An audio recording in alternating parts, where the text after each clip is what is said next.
மாணவர்கள் எவரும் போதைக்கு அடிமையாகாதீர்கள். அடிமையானவர்கள் மீண்டதாக சரித்திரமில்லை. எனவே உங்களையும் சமூகத்தையும் பாதுகாத்துக் கொள்ளுங்கள். உங்கள் நலன் கருதி கல்வி டிவி. கல்வி தொலைக்காட்சியுடன் இணைந்திருக்கும் அனைத்து மாணவர்களுக்கும் வணக்கம். மாணவர்களே, நாங்கள் தரம் 11 சித்திரக்கலை பாடத்திலே சுதேச கலைஞர்களை பார்த்து கொண்டு வருகின்றோம். அதன் தொடர்ச்சியாக எங்களுடைய நாட்டு சுதேச கலைஞர்களுடைய கார்ட்டூன் கலைஞர்கள் பற்றி பார்க்க போகிறோம். அதை நாங்கள் கடந்த வகுப்பிலே பார்த்திருந்தோம். எனினும் திருப்ப மீட்டு பார்க்க போகின்றோம். மாணவர்களே பாருங்கள், முதலாவதாக தேர்ச்சியானது சமய பண்பாட்டு அம்சங்கள், உள்நாட்டு வெளிநாட்டு தெரிவு செய்யப்பட்ட கலைஞர்களின் கலைப்படைப்புகள், சமகால கற்குல கலைப்படைப்புகள் மற்றும் பொதுசன தொடர்பு ஊடகங்கள் மூலம் இனங்கண்ட கலையம்சங்களை விமர்சன ரீதியில் கிரகித்து அவற்றின் இயல்புகளை சுய படைப்பாக்கத்துக்காக பயன்படுத்துவார் என்றவாறாக தேர்ச்சியானது அமைந்திருக்கிறது. மாணவர்களே, அடுத்த தேர்ச்சி மட்டத்தை பார்த்தீர்கள் என்றால் சுதேச அச்சு ஊடகங்கள் சார்ந்த கலையம்சங்களை நயப்பார். அதாவது நாங்கள் சுதேச அச்சு ஊடகங்கள், அதாவது கார்ட்டூன் ஓவியங்கள் தொடர்பான விடயங்கள் தான் இந்த பகுதியிலே நாங்கள் பார்க்க போகிறோம். மாணவர்களே அவதானித்துக் கொண்டிருங்கள். அடுத்து இதில் நாங்கள் பார்க்க போவது செய்தித்தாள் கார்ட்டூன் கலைஞர்களின் நிர்மாணிப்புகள். அதாவது செய்தித்தாள் கார்ட்டூன், அதாவது செய்தித்தாள்களிலே பிரசுரிக்கப்படுகின்ற கார்ட்டூன் நிர்மாணிப்புகளையும் அந்த கலைஞர்கள் தொடர்பான விடயங்களையும் தான் நாங்கள் இதிலே கற்க போகிறோம். இதிலே முதலாவதாக கற்றற்பவர்களை பார்த்தீர்கள் என்றால் கார்ட்டூன் கலைஞர்களின் நிர்மாணிப்புகளை ஆராய்ந்து அறிவார் என்றவாறாக முதலாவது கற்றற்பேறு அமைந்திருக்கிறது. மாணவர்களே, அடுத்து ஒவ்வொரு கலைஞரினதும் தனித்துவமான கலைப்பாணியை விவரித்து கூறுவார். அதாவது கார்ட்டூன் கலைஞர்கள் ஒவ்வொருவருக்கும் இருக்கின்ற தனித்துவமான கலை பண்புகள் எல்லாவற்றையும் விவரித்து கூறுவார் என்றவாறாக அடுத்த கற்றற்பேறு அமைந்திருக்கிறது. மாணவர்களே, அடுத்த கார்ட்டூன் ஓவியங்களுக்கு காரணமான நிகழ்ச்சிகள், காட்சிகளின் தன்மைகள் என்பன பற்றி ஆராய்வார். அதாவது அந்த கார்ட்டூன் ஓவியங்கள் ஒவ்வொன்றுக்கும் அடிப்படை காரணங்களாக அமைந்த நிகழ்ச்சிகள் பற்றிய, சந்தர்ப்பங்கள் பற்றிய ஒவ்வொரு விடயங்களையும் நாங்கள் இதிலே கற்க போகிறோம்.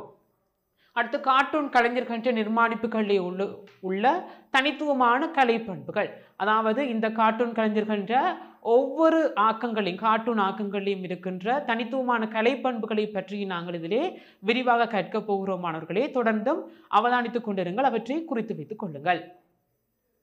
மாணவர்களை நாங்கள் தொடர்ந்தும் பார்க்க போகின்றோம். அதாவது கார்ட்டூன் ஓவியங்களை பற்றிய விடயங்களை எவ்வாறு நாங்கள் இலகுவாக குறித்து வைத்துக் கொள்வது, அது தொடர்பான வினாக்கள் எவ்வாறு வினவப்படலாம் போன்ற விடயங்களை பார்க்கலாம். உங்களுக்கு ஒரு ஒன் வேர்ட் ஆன்சராக தான் அதிகமாக வர்றது, ஆனாலும் நீங்கள் இவற்றை அவதானித்துக் கொண்டிருங்கள். அதாவது கருத்துப்பட ஓவியக்கலை பற்றி சுருக்கமாக விளக்குக. அதாவது இவ்வாறான வினாக்கள் தொடுக்கப்படுவதில் இவை அனைத்தும் உங்களுக்கு உயர்தரத்தில் உதவியாக அமையும். ஆகவே அவதானித்துக் கொண்டிருங்கள். அடுத்து கீழே உள்ள அட்டவணையை பூர்த்தி செய்கின்றவாறாக இருக்கிறது. நீங்கள் இதிலே கூறப்பட்டது போல இந்த அட்டவணையை ஒத்ததாக நீங்கள் அனைத்தையும் குறித்து வைத்துக் கொண்டால் பரீட்சை காலங்களில் உங்களுக்கு பேருதவியாக அமையும். இதனை பின்பற்றிக் கொள்ளுங்கள். அதாவது கலைஞர், அடுத்து கருத்துப்பட படைப்பு பாத்திரம், விசேட இயல்புகள், அதாவது ஒவ்வொரு கலைஞர்களுடைய பெயர்கள் இதில் குறிப்பிடப்பட்டிருக்கிறது.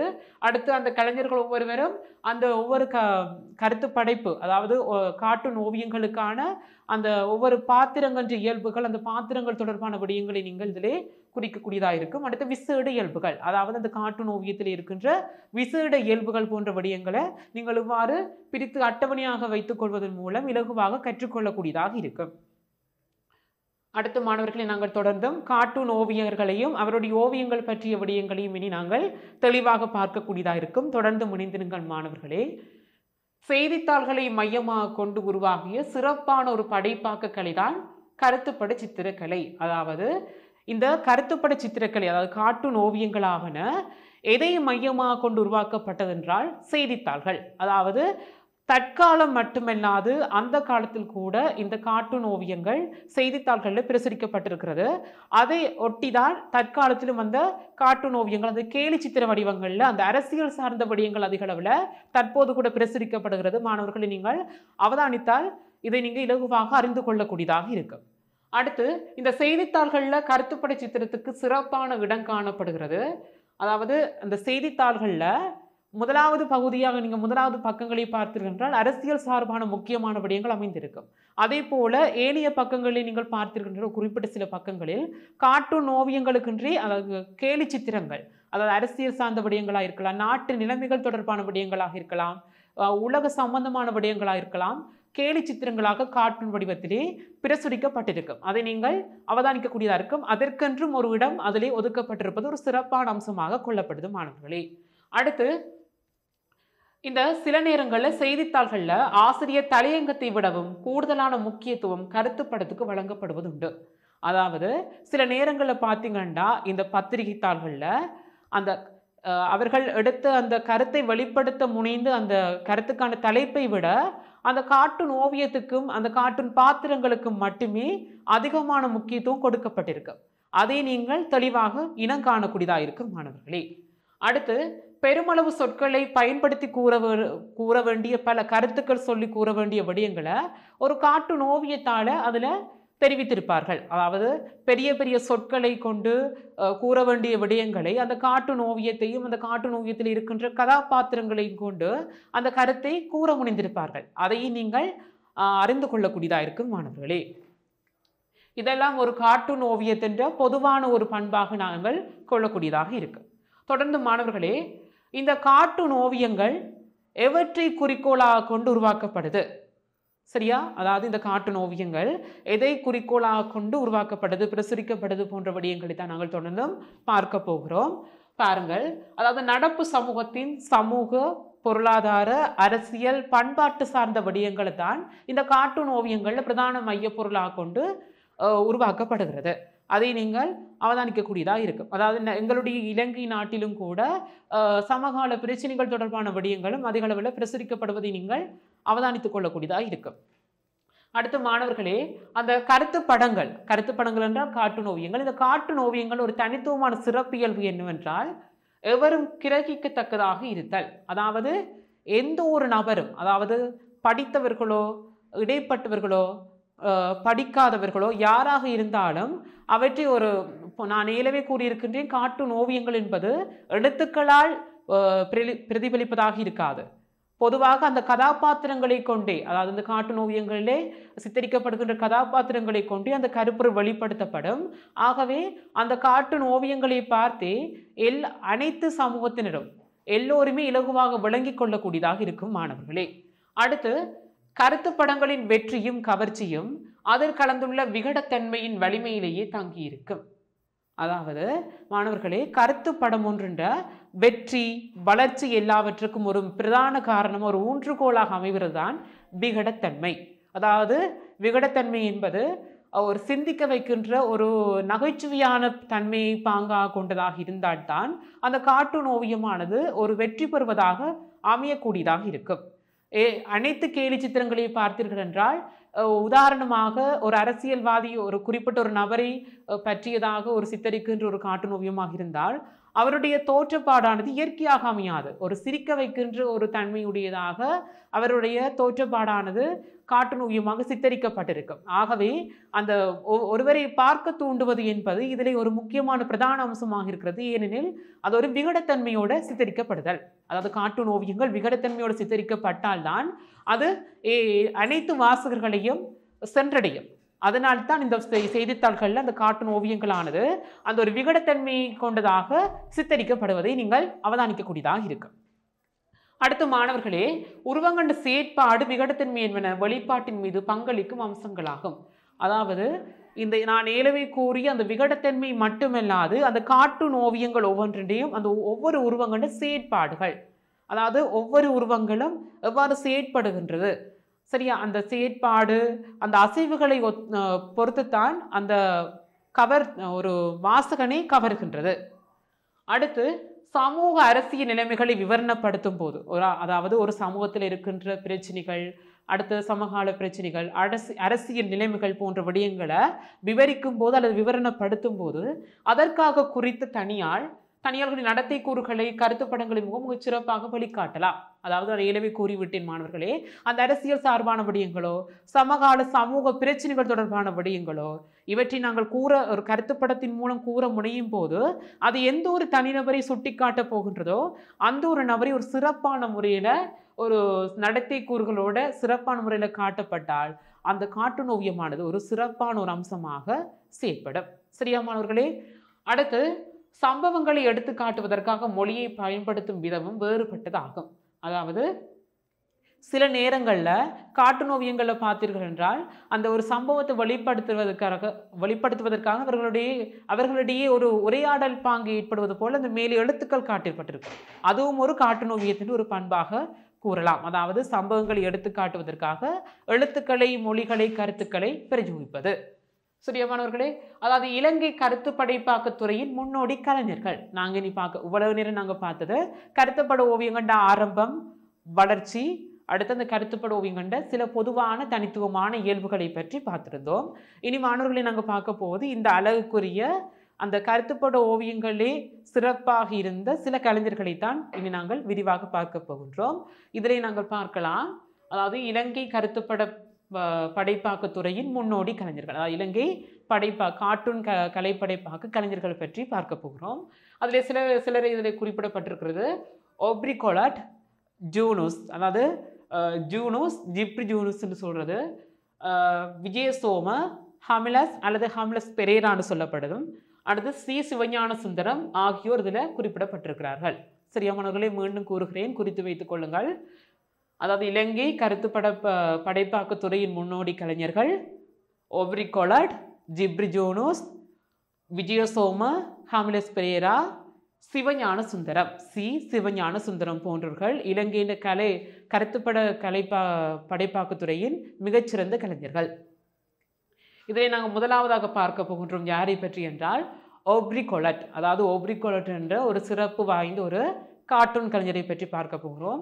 இவர் 1920 தொடக்கம் 1992 வரையான காலப்பகுதியில் வாழ்ந்த ஒரு கருத்துப்பட ஓவிய கலைஞராக திகழ்கின்றார். மாணவர்களே, இவர் இலங்கை செய்தித்தாள் கருத்துப்பட கலையின் முன்னோடியாக கருதப்படுகின்றார். அதாவது செய்தித்தாள்களில் தான் பொதுவாக இந்த கருத்துப்படங்கள் பிரசுரிக்கப்படுகிறது. அந்த செய்தித்தாள்களில் கருத்துப்படங்களை பிரசுரித்ததில், அதாவது கருத்துப்படங்களை விநியோகித்த ஒரு கலைஞர்களில் ஒரு முன்னோடி கலைஞர் தான் ஓப்ரி கொலட். சரியானவர்களே, அடுத்து இவர் என்னென்றால் அவருடைய கருத்துப்பட படைப்பாக்கங்கள் எல்லாம் பொதுவாக எவற்றை உட்புகுத்தி இருக்கும் என்றால் அந்த சமூக பொருளாதாரத்துறையை விகடத்துக்கு உள்ளாகின்ற வகையில் உட்படுத்தி சிறப்பான முறையில் ஒழுங்கமைக்கப்பட்டிருப்பது இவருடைய கருத்துப்பட ஓவியங்கள் ஒரு தனித்துவமான பண்பாக கொள்ளக்கூடியதாக இருக்கும். அது அடுத்தது ஓப்ரி கொலட் முதலாக 1945 ஆண்டு த ட்ரைம்ஸ் ஆஃப் ஸ்லோன் என்ற ஒரு பத்திரிகை தாள்கள் தான் கருத்துப்படங்களை வரைந்திருக்கின்றார். அதாவது ஓப்ரி கொலட் என்ற இந்த கார்ட்டூன் கலைஞரானவர் 1945 ஆண்டு த ரைம்ஸ் ஆஃப் ஸ்லோன் என்ற ஒரு செய்தித்தாள், ஒரு பிரபலமான ஒரு செய்தித்தாள்கள் ஒன்று அந்த ரைம்ஸ் ஆஃப் ஸ்லோன், அந்த பத்திரிகை தாளில் தான் முதலாக அந்த கருத்துப்பட ஓவியங்களை வரைந்திருக்கிறார். அடுத்து இவர் யார் என்றால் 43 குழு ஓவிய கலைஞராவார். அதாவது இலங்கையின் தலை சிறந்த 43 குழுவை சேர்ந்த ஒரு ஓவிய கலைஞர் தான் இந்த ஓப்ரி கொலட் என்ற இந்த கார்ட்டூன் கலைஞர் ஓவியர். சுயமானவர்களே, அவர் வரைந்த, அதாவது இதில் ஒரு சிறப்பு வாய்ந்த ஓவியம் என்னவென்றால் இந்த ஓப்ரி கொலட் என்ற இவர் ஒரு 43 குழு கலை ஓவியர். சரியானவர்களே, அது தொடர்பான ஒரு ஓவியம் என்று தான் வரைந்திருக்கிறார். அது ஒரு சிறப்பு வாய்ந்த ஓவியமாக கொள்ளப்படுகிறது. அதாவது அவர் வரைந்த 43ஆம் குழுவின் உறுப்பினர்களை காட்டுகின்ற கருத்துப்பட, அதாவது கார்ட்டூன் ஓவியமானது ஒரு சிறந்த ஒரு படைப்பாக்கமாக கருதப்படுகிறது. அதாவது அனைத்து கார்ட்டூன் ஓவியங்களிலும் இது ஒரு தனித்துவமான ஓவியமாக கொள்ளப்படுகிறது. ஏனென்றால் அந்த 43 குழு ஓவியர்கள் அனைவரையும் இதில் உட்புகுத்தி அந்த மனித உருவங்களை உட்புகுத்தி அவர் அந்த ஓவியத்தை படைத்திருப்பார். அதை நீங்கள் கீழே காணக்கூடியதாக இருக்கும். சரியானவர்கள், இது அதனுடைய ஒரு பகுதி தான் இதிலே காட்டப்பட்டிருக்கிறது. இந்த 43 குழு உறுப்பினர் ஓவியர்கள் ஏனைய கார்ட்டூன் ஓவியங்களும் இதிலே காண்பிக்கப்பட்டிருக்கிறது. இவை அனைத்தும் ஓப்ரி கொலட் அவர்களால் நிர்மாணிக்கப்பட்ட அந்த கார்ட்டூன் கலை ஓவியங்களாகும். சரியானவர்களே, அடுத்து நாங்கள் பார்க்க போவது, முதல் பார்த்தோம் நாங்கள் ஓப்ரி கொலட், அடுத்து பார்க்க போவது ஜிப்ரி ஜூனூஸ். சரியானவர், ஜிப்ரி ஜூனூஸ் என்ற அந்த கார்ட்டூன் கலை ஓவியத்தை நாங்கள் பார்க்க போகின்றோம். இவரும் ஒரு இலங்கையின் தனித்துவமான ஒரு கார்ட்டூன் கலை ஓவியர். இவர் 1932 தொடக்கம் 2003ஆம் ஆண்டு வரையில் வாழ்ந்தவர் ஆவார். அதாவது 1932 2003ஆம் ஆண்டு வரையான காலப்பகுதியில் வாழ்ந்த ஒரு கலைஞர் தான் ஜிப்ரி ஜூனூஸ்.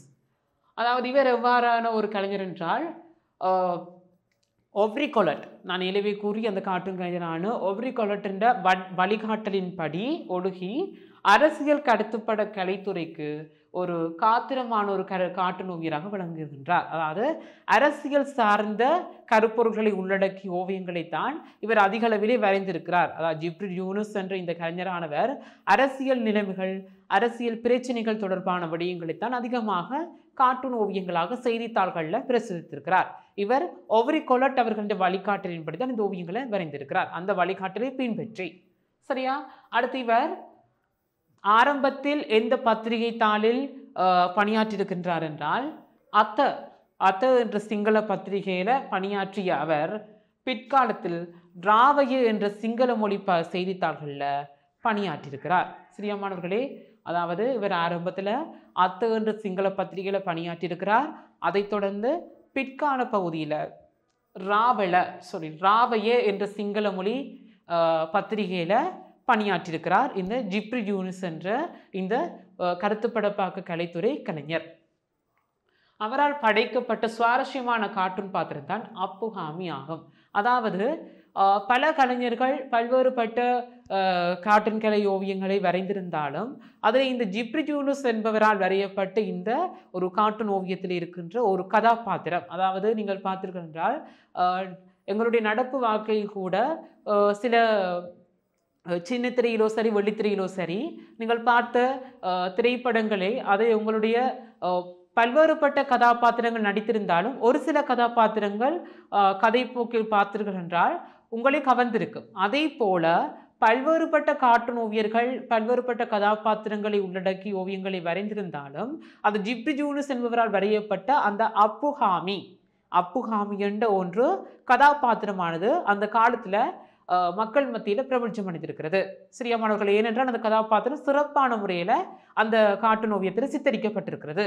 சிறியமானவர்களே பாருங்கள், அதனுடைய ஒரு பகுதி தான் இதில் காண்பிக்கப்பட்டிருக்கிறது. அந்த அப்புஹாமி சரியா, அப்புஹாமி என்ற கதாபாத்திரம் அதிலே காண்பிக்கப்பட்டிருக்கிற அந்த குடையுடன் இருப்பது போல, அதாவது அதிலே பார்த்திருக்கின்ற நான் கூறியது போல அந்த கார்ட்டூன் ஓவியமானது உருவங்களை மட்டும் வைத்து அல்லாது கருத்துக்கள், அதாவது எழுத்துக்களை கொண்டும் சித்தரிக்கப்பட்டிருக்கும். அதனூடாகவும் கருத்துக்கள் வெளிப்படும். அதிலே பார்த்துக்கொண்டால் அப்படி போகவிட முடியாது, பாடசாலை அபிவிருத்தி கட்டணம் வசதி கட்டணம் செலுத்தி விட்டு போங்க என்று இதில் கூறப்பட்டிருக்கிறது. அந்த படத்தை பார்த்தீர்கள் உங்களுக்கு புரியும். அப்போ அதுலேருந்து உங்களுக்கு என்ன விளங்குதுன்னா, ஒரு வயது போன ஒரு முதியவர் ஒருவர் தன்னுடைய ஒரு பிள்ளையை கூட்டிக் கொண்டு அழைத்து கொண்டு செல்வது போலவும் அவர்கள் ஏதோ பாடசாலையில் அபிவிருத்தி கட்டணம் அல்லது ஏதோ ஒரு வசதி கட்டணம் ஒன்றை செலுத்தாமல் செல்கின்றார்கள். சரியா, அதற்கு அந்த பாடசாலை ஒரு ஆசிரியராக கூட இருக்கலாம் அல்லது அதிபராக கூட இருக்கலாம். அவர்களை விரட்டி கேட்பது போல அதிலே காண்பிக்கப்பட்டிருப்பதை நீங்கள் அறிந்து கொள்ளக்கூடியதாக இருக்கும். அதாவது அதிலே உங்களுக்கு அந்த எழுத்தை காட்டாமல் இருந்திருந்தால், அதாவது அதிலே கருத்து காட்டப்படாமல் இருந்திருந்தால் உங்களால் விளங்கிக் கொள்ள முடியாது. ஆகவே ஒரு கார்ட்டூன் ஓவியத்திற்கு உருவங்கள் மட்டுமல்லாது ஒரு எழுத்துருக்களும் முக்கியத்துவம் பெறுகின்றது என்பதை இதனூடாக விளங்க கொள்ளக்கூடியதாக இருக்கும். அடுத்த மாணவர்களை நாங்கள் பார்க்க போவது, முதல் நாங்கள் பார்த்து விட்டோம் ஒவ்ரி கொலட் ஜிப்ரி யூனுஸ். அடுத்து நாங்கள் பார்க்க போகிறது WR விஜயசோம. சரியா மாணவர்களே, WR விஜயசோம என்ற கார்ட்டூன் கலை ஓவியத்தை பற்றி தான் நாங்கள் இதிலே பார்க்க போகிறோம். மாணவர்களை தொடர்ந்து பார்க்கலாம். அதாவது இவர் 1930களின் ஒரு ஆரம்பத்திலிருந்து கார்ட்டூன் படைப்பாக்க துறையில் பிரபஞ்சம் பெற்ற ஒரு ஓவிய கலைஞர் தான் WR விஜயசோம. சரியா மாணவர்களே, இவர் என்னென்றால் 1930 ஆரம்பத்தில் கார்ட்டூன் பட கலைத்துறையில் ஒரு பிரபஞ்சம் பெற்ற ஓவிய கலைஞராக இருந்திருக்கிறார். இவர் ஆனால் 1925 தொடக்கம் 2006 வரையான காலப்பகுதி, அதாவது 2006 என்றால் ஆகலும் இடைவெளியான காலப்பகுதியில் ஒரு அண்மை பகுதி தான். இவ்வாறான காலப்பகுதியில் ஒரு வாழ்ந்த கலைஞர் தான் எங்களுடைய WR விஜயசோம. சிறியமானவர்களே, இவர் 1930 ஆரம்பத்திலிருந்து கார்ட்டூன் பட கலைத்துறையில் பிரபஞ்சம் பெற்றிருக்கிறார். இவர் 1950ஆம் ஆண்டு தசாப்தத்தில் த ரைம்ஸ் ஆஃப் சிலோன் என்ற செய்தித்தாளில் கார்ட்டூன் படங்களை வெளியிட்டு புகழ் பெற்றிருக்கிறார். சிறியமானவர்களே, அதாவது ஒவ்ரி கொலட் போல இவரும் ஒரு சிறப்பு வாய்ந்த ஓவியக்கலை, அதாவது கார்ட்டூன் ஓவிய கலைஞராக இருக்கின்றார். ஏனென்றால் இவரும் என்ன அந்த ஒவ்ரி கொலட் போல த ரைம்ஸ் ஆஃப் சிலோன் என்ற பத்திரிகையில் தான் கார்ட்டூன் ஓவியங்களை வரைந்து வெளியிட்டு புகழ் பெற்றிருக்கிறார். சரியா மாணவர்களே, இவற்றை நீங்கள் குறித்து வைத்துக் கொள்ளுங்கள். அவர் எந்த பத்திரிகையில் ஓவியங்களை வரைந்தார், அடுத்து இந்த ஒவ்வொரு ஓவிய கலைஞர்களும் இந்த பத்திரிகையில் ஓவியங்களை வரைந்திருக்கின்றார்கள் முதலாக. அடுத்து இந்த பத்திரிகையில் அவர்கள் பணியாற்றியிருக்கிறார்கள். இந்த விடயங்களை குறித்து வைத்துக் கொள்ளுங்கள். அடுத்து அந்த ஓவியங்கள் ஒவ்வொன்றிலும் அந்த பிரபஞ்சமான கதாபாத்திரம், அதாவது நான் ஏற்கனவே கூறியிருக்கின்ற ஜிப்ரி ஜூனஸ் அவர்களுடைய அப்புகாமி, அந்த அப்புகாமி என்று ஒரு கார்ட்டூன் பாத்திரம் கூட ஒரு பிரபஞ்சம் வாய்ந்தது என்று கூறினேன். அவற்றை நீங்கள் குறித்து வைத்துக் கொள்ளுங்கள், ஏனென்றால் அது பரீட்சைக்கு நிச்சயமாக வரும். சரியா? அடுத்து அவர் புஞ்சி சிஞ்சோ என்ற பெயரில் படைத்த கார்ட்டூன் படங்கள் பொதுமக்களிடையே பிரபல்யம் பெற்றிருந்தது. அதாவது WR விஜயசோமா, அதாவது ஜிப்ரி ஜூனஸ் அவர்களுக்கு அந்த அப்புகாமி என்ற அந்த பாத்திரமானது, அந்த கார்ட்டூன் கதாபாத்திரமானது எவ்வாறு ஒரு பிரபஞ்சத்தை கொடுத்ததோ அதே போல WR விஜயசோமா அவர்களுக்கும் ஒரு கார்ட்டூன் கதாபாத்திரமானது ஒரு பிரபஞ்சத்தை அடைய வைத்திருக்கிறது. அது என்னவென்றால் புஞ்சி சிஞ்சோ. சரியாமானவர்களே, புஞ்சி சிஞ்சோ என்ற பெயரில் படைத்த கார்ட்டூன் படங்கள் பொதுமக்களிடையே பிரபல்யம் அடைந்திருக்கிறது. சரியாமானவர்களே, அடுத்து இவர் என்னவென்றால் தேசிய உடை தரித்தவராக தொடக்கத்தில் படைக்கப்பட்ட புஞ்சி சிஞ்சு என்ற பாத்திரம் படிப்படியாக உடல் மெலிந்து முள்ளந்தோளுமாகி கந்தலாடை அணிந்து இறுதியில் இன்றைய வாழ்க்கை நிலையை நினைவூட்டுவதாக அமைந்திருக்கிறது.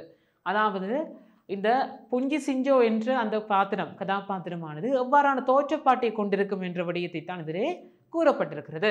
சரி, அதனுடைய தோற்ற இயல்பு எவ்வாறாக அந்த ஓவியத்திலே படிப்படியான முறையில் சித்தரிக்கப்பட்டிருக்கிற என்ற விடயத்தை தான் இதிலே கூறப்பட்டிருக்கிறது. அதைத்தான் நாங்கள் பார்த்து கொண்டிருக்கிறோம். அதாவது புஞ்சி சிஞ்சோ என்ற இந்த ஓவியமானது எவ்வாறு இருக்கின்றால் சித்தரிக்கப்பட்டிருக்கின்றால் ஒரு தேசிய உடை தரித்தவராக, எங்களுடைய நாட்டுக்குரிய ஒரு தேசிய உடை தரித்தவராக தொடக்கத்தில் அது படைக்கப்பட்டால் தேசிய உடை தரித்தவராக ஒரு சிறப்பான முறையில் பார்ப்பதற்கு ஒரு கவர்ச்சியான முறையில் தொடக்கத்தில் சித்தரிக்கப்பட்டிருந்தாலும் அந்த புஞ்சி சிஞ்சோ பாத்திரமானது பின்னர் என்ன செய்கின்றது என்றால் படிப்படியாக உடல் மெலிந்து சோர்வடைந்து முள்ளந்தோளுமாகி கந்தல் ஆடை கிழிந்த ஆடைகளை அணிந்தமாறு சித்தரிக்கப்பட்டிருப்பதை நீங்கள் காணக்கூடியதாக இருக்கும்.